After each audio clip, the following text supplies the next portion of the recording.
The morning sun peeked through the blinds of room 302 at the Airport Suites Hotel as Lily Chen opened her eyes. Another city. Another hotel room that looked exactly like all the others. She'd been on the road for so long that sometimes she woke up not remembering which state she was in. Today it was Colorado, Denver to be exact. She showered quickly, letting the warm water wash away the tiredness that had settled into her bones. The clock on the nightstand read 5:48 a.m. Her flight would board in exactly 2 hours and 17 minutes. Plenty of time, but Lily was never late. Not once in her life. The mirror reflected a woman in her mid-30s with dark hair cut in a practical shoulder-length style.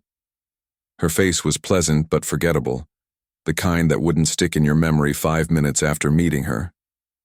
That was by design. Lily packed her small carry-on with military precision, a paperback novel with the bookmark on page 87, a navy blue cardigan folded just so, a small cosmetics bag containing only the basics. Nothing special. Nothing that would make anyone look twice. She checked out of the hotel at 6:25 a.m., handing back a key card she'd barely used. The young man at the front desk smiled brightly, asking if she'd enjoyed her stay. "Yes, thank you," Lily replied politely, her voice neither too loud nor too soft.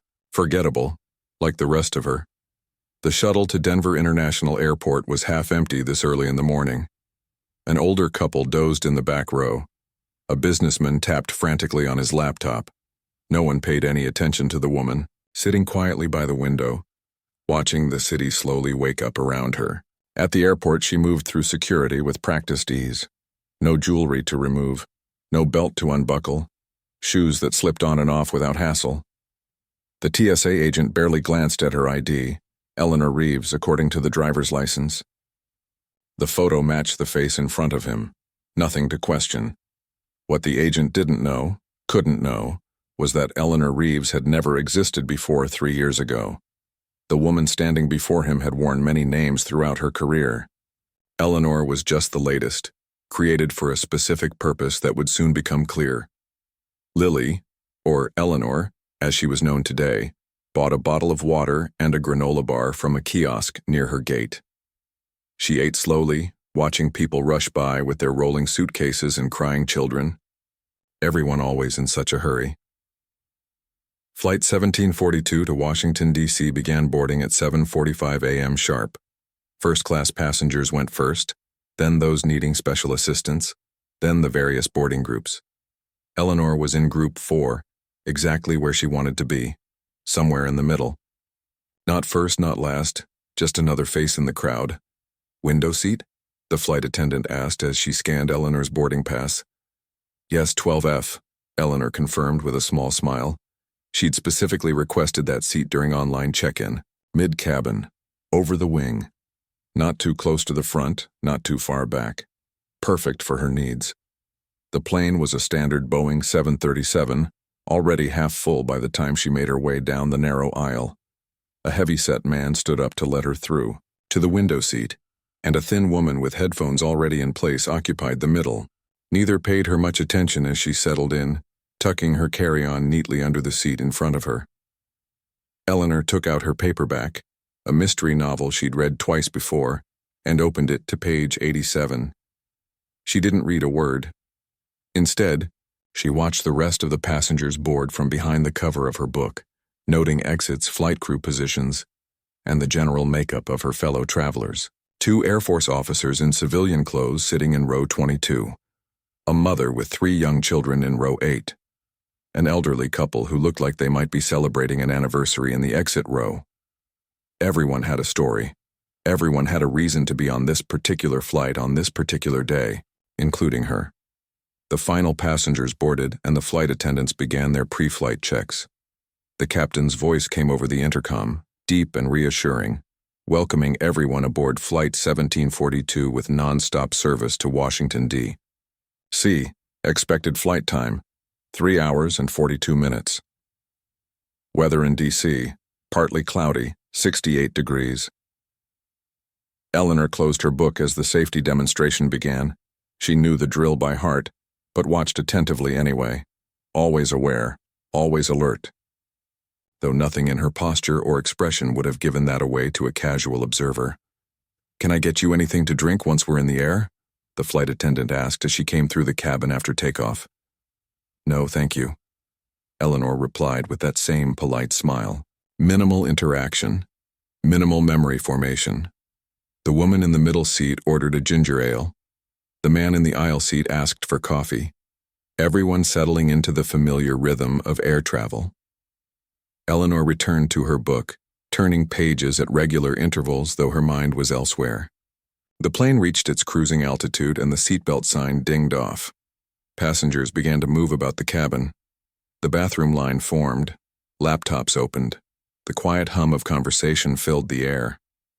2 hours into the flight, the first sign that this would not be an ordinary journey appeared. A slight shudder ran through the aircraft. Nothing alarming, just normal turbulence as they passed over the Rocky Mountains. What caught Eleanor's attention was the subtle change in engine pitch that followed. To most passengers, it would have been imperceptible. To her, it was a clear indication that they were changing course. 5 minutes later, the captain's voice returned over the intercom. "Folks, this is your captain speaking. We're experiencing some air traffic congestion ahead, so air traffic control has asked us to make a slight detour. Nothing to worry about, but we may be arriving in DC about 30 minutes behind schedule.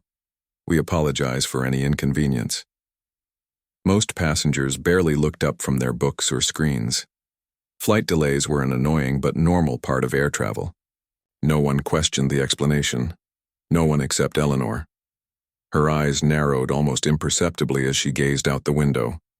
The slight detour was taking them significantly south of their planned route, and there was no air traffic congestion. Not today, not in that sector. She knew because she'd memorized every detail of the flight plan before boarding. Eleanor checked her watch. If her calculations were correct, and they always were, they were now heading toward northern New Mexico rather than continuing east. Interesting. She felt the familiar flutter of adrenaline in her stomach but kept her breathing steady, her face calm. Years of training had taught her how to control every visible reaction. Only her slightly tightened grip on the armrest betrayed any sign that she was anything other than a mildly annoyed passenger. The woman beside her sighed heavily. "Great. Now I'm going to miss my connection." "Where are you headed?" Eleanor asked, the question serving a dual purpose, maintaining her cover as a friendly fellow traveler while gathering information about those around her. "Charlotte. My daughter's having a baby." The woman showed her a photo on her phone of a very pregnant young woman. "First grandchild." Eleanor smiled appropriately, made the expected comments about how exciting that must be, and returned to her book. The interaction completed, filed away. The woman would remember her as pleasant, forgettable. 30 minutes after the course change announcement, Eleanor felt the subtle shift as the plane began its descent. Far too early for Washington, D.C. Just as she'd suspected. The captain's voice returned, slightly more formal than before. "Ladies and gentlemen, due to a minor mechanical issue, we've been advised to land at Kirtland Air Force Base for inspection. This is purely precautionary, and we expect to be back in the air after a brief check. We apologize for the delay and thank you for your patience." A ripple of concerned murmurs spread through the cabin. Mechanical issues, Air Force Base. These were words that made passengers nervous. Not Eleanor. She tucked her book into her bag and straightened her simple navy blazer. Whatever was happening, it was happening because of her. She'd expected something like this, though perhaps not quite so soon. As the plane descended toward the New Mexico desert, Eleanor looked out her window and saw exactly what she'd been waiting for: 2 sleek F-22 Raptor fighter jets flanking their commercial aircraft.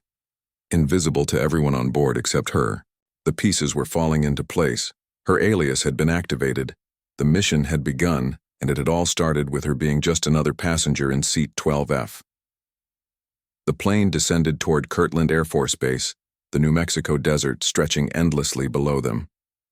Eleanor watched as the F-22 Raptors kept perfect formation alongside their commercial aircraft, visible only from her particular window seat. The pilots inside those sleek machines had no idea who they were escorting. They had simply been given orders. orders that came from very high up. "Ladies and gentlemen, please return to your seats and fasten your seatbelts.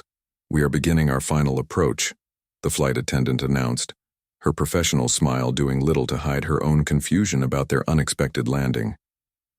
The woman in the middle seat clutched her armrest. "I've never landed at a military base before.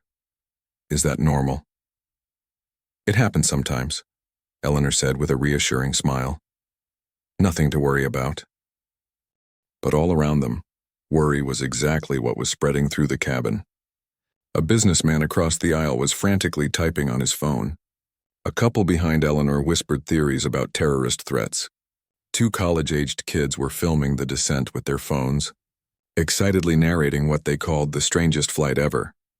Eleanor remained perfectly calm, her posture relaxed, her breathing steady. This wasn't the strangest flight she'd ever been on. Not by a long shot. The landing was smoother than anyone expected, the pilot handling the unfamiliar runway with expert precision. As they taxied toward a distant hangar, passengers pressed against windows on both sides of the aircraft, taking in the unusual sight of military aircraft and uniformed personnel. "Please remain seated with your seatbelts fastened," the captain announced, his voice now carrying a formal tone that hadn't been there before. "We'll have more information for you shortly." Eleanor checked her watch, almost exactly on schedule if her calculations were correct. And they usually were. 10 minutes passed before the cabin door opened. Instead of the ground crew everyone expected, 3 Air Force officers in full uniform boarded the plane. The lead officer, a tall woman with her hair pulled back in a tight bun, spoke quietly to the flight attendant, who looked increasingly confused. The officer then moved to stand at the front of the cabin, her posture rigid. "Good afternoon. I'm Colonel Rivera with the United States Air Force. I apologize for the inconvenience, but this aircraft has been diverted for security purposes. There is no need for alarm." A nervous murmur ran through the cabin. "We need to conduct a routine security check," Colonel Rivera continued. "The process will take approximately 3 hours, during which time you'll be escorted to a comfortable waiting area with refreshments. Transportation to your final destination will be arranged." More murmurs, louder this time. A man in business attire stood up. "This is unacceptable. I have meetings scheduled." "Sir, please remain seated," Colonel Rivera said firmly. "This is a matter of national security." The words national security had the desired effect. The man sat down, though his face remained flushed with anger. Colonel Rivera consulted a tablet handed to her by one of the other officers. Her eyes moved down what appeared to be a passenger manifest, stopping abruptly at one entry. Her entire demeanor shifted subtly, her back straightening even more if that was possible. She whispered something to her colleagues, who immediately looked toward the middle of the aircraft. "Toward row 12. We'll begin deplaning momentarily," Colonel Rivera announced. "For efficiency purposes, we'll start with row 12, seats D through F." Eleanor felt eyes turning toward her row. The heavy-set man in the aisle seat looked confused. The woman in the middle seat clutched her purse nervously. "That's us," Eleanor said simply, already gathering her small carry-on. The officers moved purposefully down the aisle until they reached row 12. Colonel Rivera's eyes locked briefly with Eleanor's, and a flash of recognition passed between them, though they had never met before. "Ma'am," Colonel Rivera said, her tone now notably different, "if you and your row companions would please follow me." The man in the aisle seat stood awkwardly, bumping his head on the overhead bin. The middle seat woman followed, still clutching her purse like a lifeline. Eleanor moved with fluid grace, nothing in her manner suggesting this was anything but a minor inconvenience.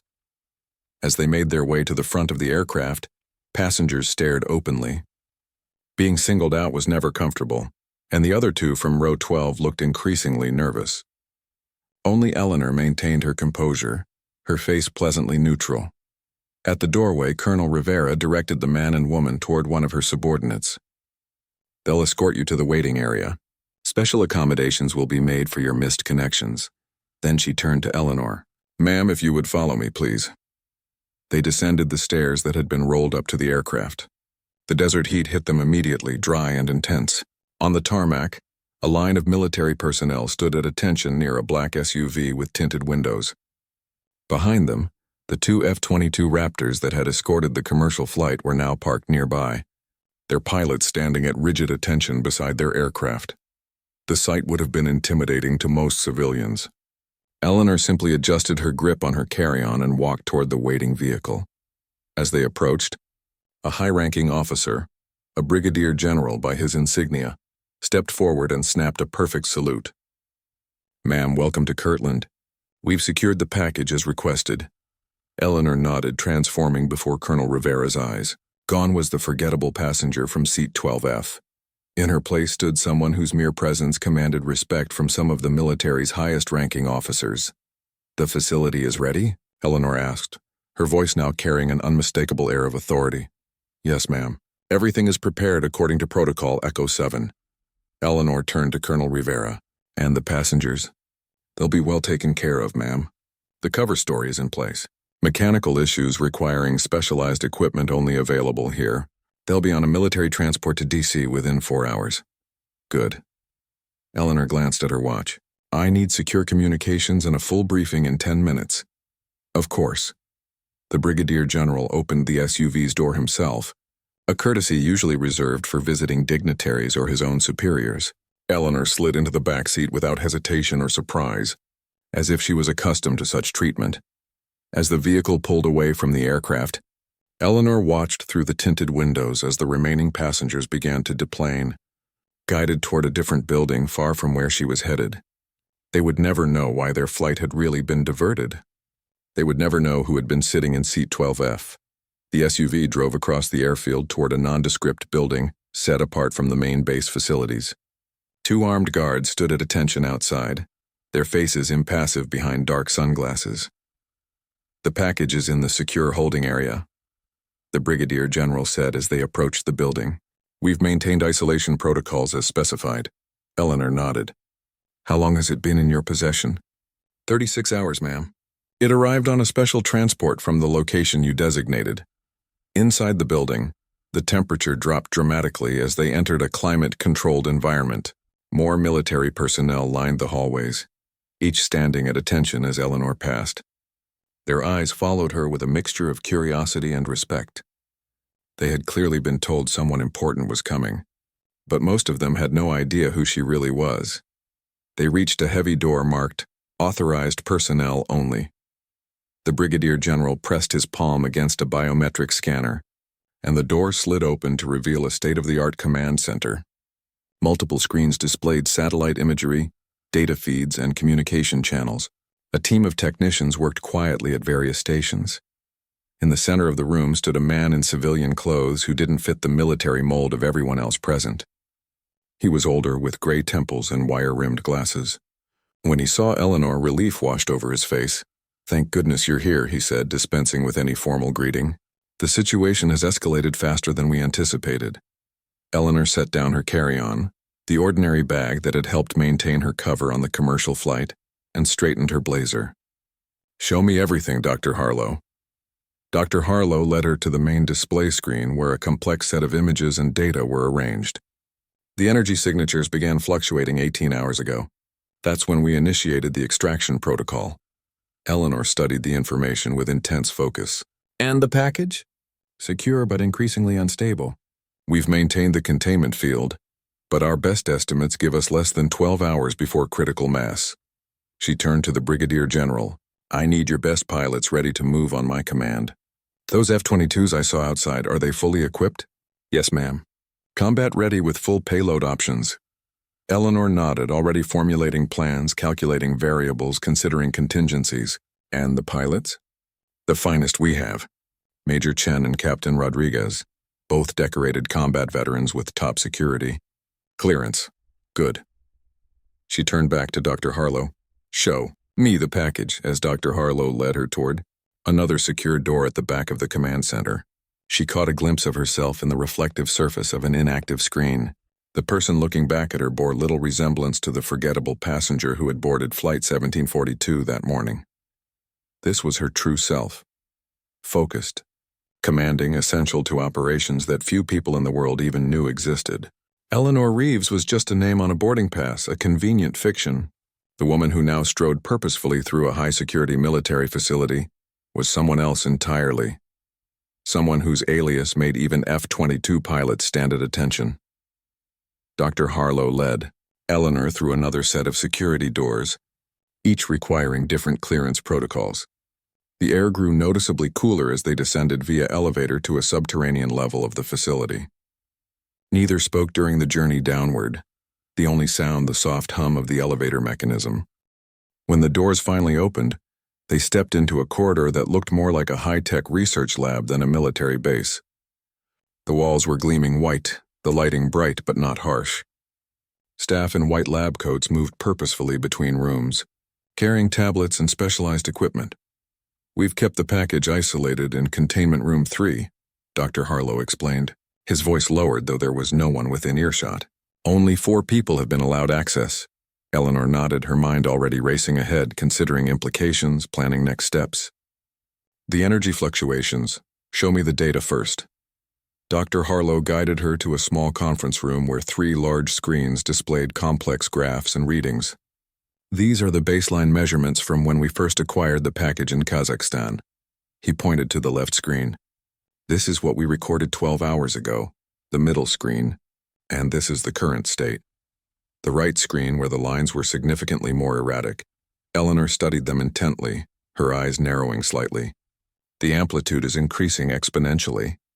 "Yes, and the frequency shifts don't match any pattern we've seen before." Dr. Harlow removed his glasses and rubbed the bridge of his nose, a gesture of fatigue and concern. "We've tried various dampening fields, but nothing has stabilized it for more than 30 minutes. Eleanor touched the screen, tracing one of the more unusual patterns with her finger. "Have you considered that it might be responding to something?" Dr. Harlow looked at her sharply. "Responding? You think it's sentient?" "I think we don't know enough to rule anything out." She turned away from the screens. "I need to see it now." The containment room was at the end of the corridor, guarded by 2 armed soldiers who snapped to attention when they spotted Eleanor approaching. Dr. Harlow placed his palm on a scanner, entered a 6-digit code, then looked into a retinal scanner. The heavy door slid open with a soft hiss. Inside, a cylindrical chamber dominated the center of the room. Its walls were a combination of reinforced glass and metal, with numerous sensors and monitoring devices attached. Inside the chamber, suspended in midair by what appeared to be some kind of magnetic field, was an object unlike anything most people had ever seen. It was roughly the size of a basketball, but perfectly spherical. Its surface seemed to shift between solid and liquid states, with colors that moved and changed like oil on water. Occasional pulses of blue-white light emanated from its core, creating ripples across its surface. "Beautiful," Eleanor whispered, approaching the chamber. The object appeared to pulse more rapidly as she drew near. "We've noticed it reacts to proximity," Dr. Harlow said, staying a few steps behind her, "though its response to you seems stronger." Eleanor circled the chamber slowly, studying the object from every angle. "Have you determined its composition?" "That's part of the problem. It doesn't maintain a consistent molecular structure long enough for our instruments to analyze it properly. The best our team could determine is that it contains elements not found on the periodic table." Eleanor stopped circling and faced Dr. Harlow. "Not from Earth, then?" He shook his head. "No, definitely not from Earth." She turned back to the mysterious sphere, watching as pulses of light seemed to follow her movement. "Tell me exactly how it was discovered." Dr. Harlow consulted his tablet. "A shepherd in the mountains of Kazakhstan reported seeing a falling star 3 nights ago. Local authorities investigated and found a small crater. The object was already exhibiting unusual properties, so they contacted their scientific ministry, who then reached out to international authorities. Given the unusual nature, our embedded assets were notified. And the witnesses? The shepherd, 3 local police officers, and 2 government scientists. All have been temporarily detained and are being treated with the memory suppression protocol." Eleanor nodded. Standard procedure for civilian encounters with objects of unknown origin. The fewer people who knew about such things, the better. She stepped closer to the chamber, placing her palm flat against the glass. The sphere inside pulsed more rapidly, its colors shifting to predominantly blue tones. "It recognizes you," Dr. Harlow said, his voice filled with wonder. "Not me specifically," Eleanor replied, "but perhaps something about me." She closed her eyes, concentrating on the subtle vibrations she could feel through the glass. There was a pattern there, something almost like communication. When she opened her eyes again, her decision was made. We need to move it immediately. Prepare for transport to Site Omega. Dr. Harlow's eyes widened. Site Omega? But that's the only facility equipped to handle something of this magnitude if it continues destabilizing, Eleanor finished for him. She checked her watch. I want it ready to move in 30 minutes. That's impossible. The containment field alone takes hours to 30 minutes, Doctor. Her tone made it clear this wasn't a request, and I'll need direct access to the Joint Chiefs. Dr. Harlow stared at her for a moment, then nodded stiffly and hurried from the room. Eleanor turned back to the mysterious sphere which seemed to pulse in time with her heartbeat now. What are you trying to tell us? She whispered. The door opened again and Brigadier General Tanner entered, his face grave. Ma'am, we may have a complication.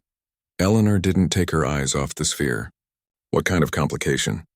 Satellite imagery has detected unusual activity at a Chinese military installation near the Kazakhstan border.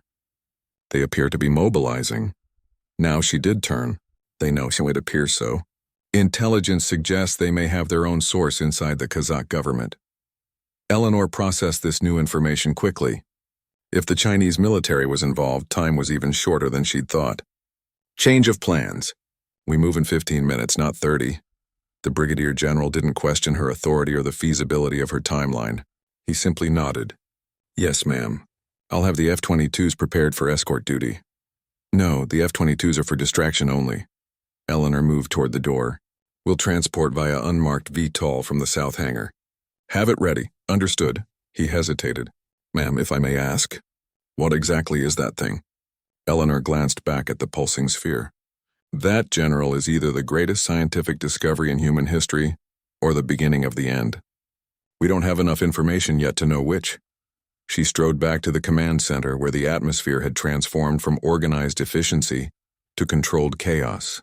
Personnel moved quickly between stations, preparing for the unexpected transport operation. Dr. Harlow was arguing with a technician about containment field parameters. Dr. Harlow, Eleanor called out, her voice cutting through the noise. A word. He broke away from the technician and joined her at a quieter corner of the room. The timeline you've set is dangerously accelerated, he said without preamble.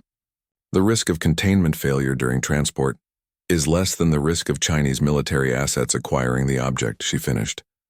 I understand your concerns, Doctor, but this isn't just about scientific caution anymore. This is about global security. Dr. Harlow ran a hand through his thinning hair. You military types always default to worst-case scenarios, because we've seen them happen. Eleanor softened her tone slightly. I need your expertise, Doctor. I need you to make this work. Something in her words, or perhaps her expression, seemed to reach him. He sighed deeply. I'll need to modify the portable containment unit, and I'll need your authorization to use experimental power sources. You have it, whatever you need. As Dr. Harlow hurried away to make the necessary preparations, Eleanor moved to a secure communications terminal.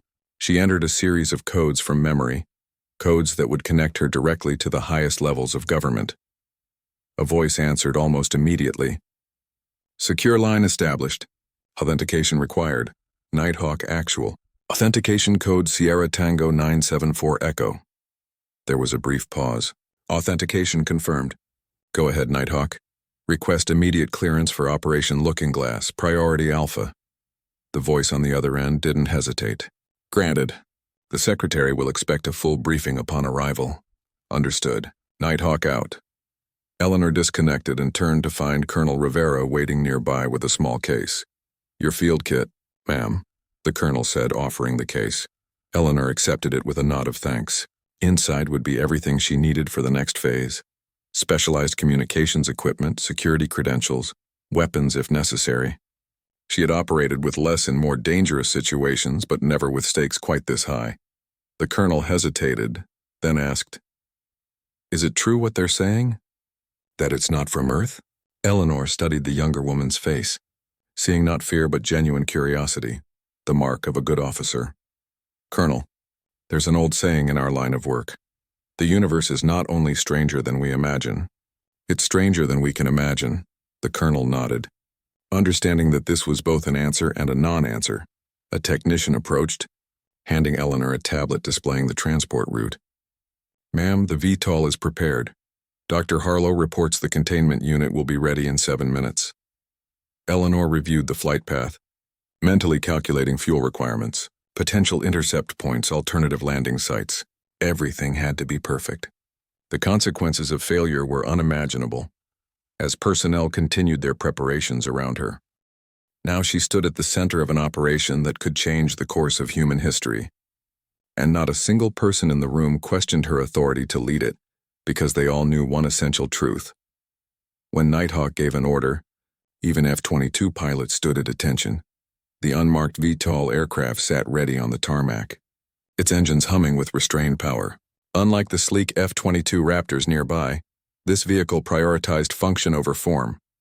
A bulky utilitarian design with reinforced cargo space and advanced stealth capabilities. What it lacked in beauty, it made up for in practicality. Eleanor stood at the edge of the runway, the desert wind tugging at her hair as she watched the specialized containment unit being loaded. Dr. Harlow supervised the process, his face tense with concentration as he directed the team of technicians. The mysterious sphere, still pulsing with otherworldly light, was now encased in a portable version of the chamber she'd seen in the lab, smaller but hopefully just as effective. "Transport team reports ready." "Ma'am?" Colonel Rivera said, approaching with a tablet displaying the final checklist. "Dr. Harlow has requested to accompany the package to Site Omega." Eleanor nodded. "Approved. His expertise may be needed if the containment field requires adjustments during transport." She glanced at her watch. "What's the status on our diversion?" "The F-22s are scheduled for takeoff in 3 minutes. Flight plan is logged as a training exercise heading southeast, away from our actual route. We've also arranged for a decoy ground transport heading west." "Good." Eleanor took the tablet and reviewed the information. Everything was proceeding according to protocol, but something still bothered her. The Chinese military's response seemed too quick, too coordinated. "What about our passengers from Flight 1742? Being processed through our civilian handling facility. They'll be on a military transport to DC within the hour. Cover story is holding." Eleanor handed back the tablet. "I want additional security on that transport. And run background checks on all passengers again. Deeper this time." Colonel Rivera looked surprised. "You suspect a security breach?" "I suspect everything, Colonel. That's why I'm still alive." Eleanor turned her attention back to the VTOL. "The timing of the Chinese mobilization concerns me. They knew too much too quickly." Before Rivera could respond, Brigadier General Tanner approached, his expression grim. "Ma'am, we have a situation. Satellite imagery just picked up 2 aircraft leaving the Chinese installation. Fast movers, heading this way." Eleanor's mind quickly calculated distances, speeds, potential intercept points. How long until they enter U.S. airspace? At current speed, 47 minutes. Not enough time to complete the transport to Site Omega undisturbed. Change of plans, she decided. Launch the F-22s now. Have them perform aggressive border patrol maneuvers, visible enough to draw attention but not provocative enough to trigger an international incident. "Yes, ma'am." The Brigadier General hurried away to relay the orders. Eleanor turned back to Colonel Rivera. "We need to accelerate our departure. 5 minutes." As Rivera moved to communicate this to the transport team, Eleanor felt a familiar tingle at the base of her skull, the same sensation she'd experienced countless times throughout her career. Intuition, some called it. She had a different name for it. Pattern recognition honed by years of high-stakes operations. Something wasn't right. She scanned the tarmac, the personnel, the distant hangars. Nothing seemed out of place, yet the feeling persisted. Dr. Harlow approached, wiping sweat from his brow despite the cooling system in his protective suit. "We've secured the containment unit, but I'm still concerned about the power supply. These fluctuations are becoming more frequent."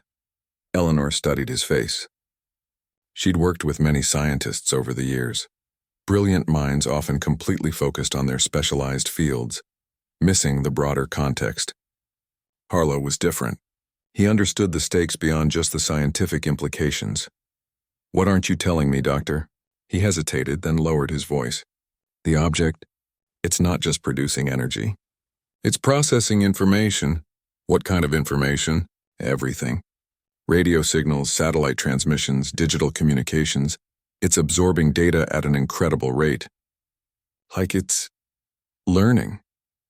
Eleanor processed this new information quickly. Is it transmitting as well as receiving? We haven't detected any outgoing signals, but he shrugged helplessly. Our instruments might not be capable of detecting its methods of communication. The implications were enormous. If the sphere was indeed some kind of extraterrestrial technology designed to gather information, who knew what its ultimate purpose might be? We need to get it to Site Omega immediately, Eleanor said. Their containment facilities include complete signal isolation. As they walked toward the waiting aircraft, Eleanor noticed one of the ground crew members watching them too intently. The woman's movements seemed practiced, professional, not the typical efficiency of regular support staff, but something more measured, more trained. Eleanor casually adjusted her course to walk closer to Colonel Rivera, whispering, "The ground crew member in the gray jumpsuit, by the fuel truck. Run facial recognition." Quietly. Rivera didn't react visibly, but tapped a few commands into her tablet. Seconds later, her eyes widened slightly. She showed Eleanor the screen. No match found.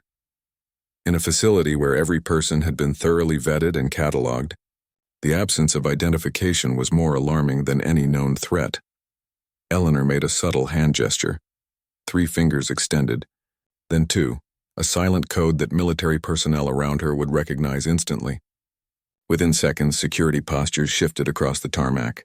No obvious movements, no shouted commands, just personnel casually repositioning themselves for better tactical coverage. The woman in the gray jumpsuit noticed the subtle change. Her eyes met Eleanor's briefly before she turned and began walking casually toward a hangar. "Detain her," Eleanor ordered quietly. "Non-lethal methods only. We need information." 2 security personnel broke away from their positions, moving to intercept the woman. They never reached her. The ground crew member suddenly accelerated, moving with the fluid grace of someone with advanced combat training. She vaulted over a fuel hose, rolled beneath a service vehicle, and emerged on the other side, running at full speed. "Lock down the base," Eleanor commanded, her voice carrying the full weight of her authority. Alarms immediately began to sound across the facility.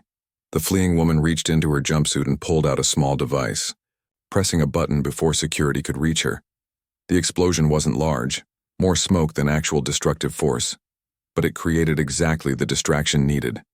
As personnel scrambled to respond to the apparent attack, Eleanor's focus remained on the bigger picture. "It's a diversion," she said to Rivera. "Get the package on that aircraft now." The loading team doubled their pace, securing the containment unit in the VTOL's specialized cargo hold. Dr. Harlow climbed aboard, followed by a security team. "Ma'am, you should board immediately," Rivera urged. Eleanor shook her head. "The infiltrator wasn't working alone. I need to ensure the diversion is contained before we depart." She turned to Brigadier General Tanner, who had rejoined them. "General, you'll accompany the package to Site Omega. I'll follow on a separate transport once the situation here is secure." The general looked uncertain. "With respect, ma'am, protocol dictates that you—" "Protocol is a guideline, General, not a constraint. The priority is the package, not me." Her tone left no room for argument. "Depart immediately and maintain communication blackout until you reach the site." As the VTOL's engines roared to full power, Eleanor turned her attention to the security breach. The smoke from the diversionary explosion was already clearing, revealing that the infiltrator had disappeared during the confusion. "Sweep the entire base," she ordered the security team. "Check every hangar, every vehicle, every potential hiding spot." "What about the passengers from Flight 1742? Colonel Rivera asked. "If there's a security breach?" The realization hit Eleanor instantly. "The passengers. That's the target." She broke into a run toward the civilian processing facility, Rivera keeping pace beside her. The facility was on the opposite side of the base, a deliberate separation to maintain the cover story and prevent civilians from witnessing classified operations. "The woman in middle seat 12E, Eleanor said as they ran, "the one sitting next to me on the flight. Did her background check come back clean?" Rivera checked her tablet. "Yes, Charlotte Willingham, 58, traveling to see her daughter." Everything matched her story. "Run it again. Now." Cross-reference with Chinese intelligence databases. As they reached the civilian facility, Eleanor slowed her pace to avoid alarming the passengers inside. They entered through a side door where a young lieutenant was coordinating the passenger transfers. "Status report," Eleanor demanded. "All passengers accounted for and ready for transport, ma'am. The buses will depart for the airfield in approximately 15 minutes. Eleanor scanned the waiting area through a monitoring window. Dozens of tired, frustrated travelers sat in uncomfortable chairs or stood in small groups, many on their phones explaining the delay to friends and family. Flight attendants moved among them, offering bottles of water and reassurances. Colonel Rivera's tablet chimed. Her face paled as she read the results. Charlotte Willingham died 3 years ago in a nursing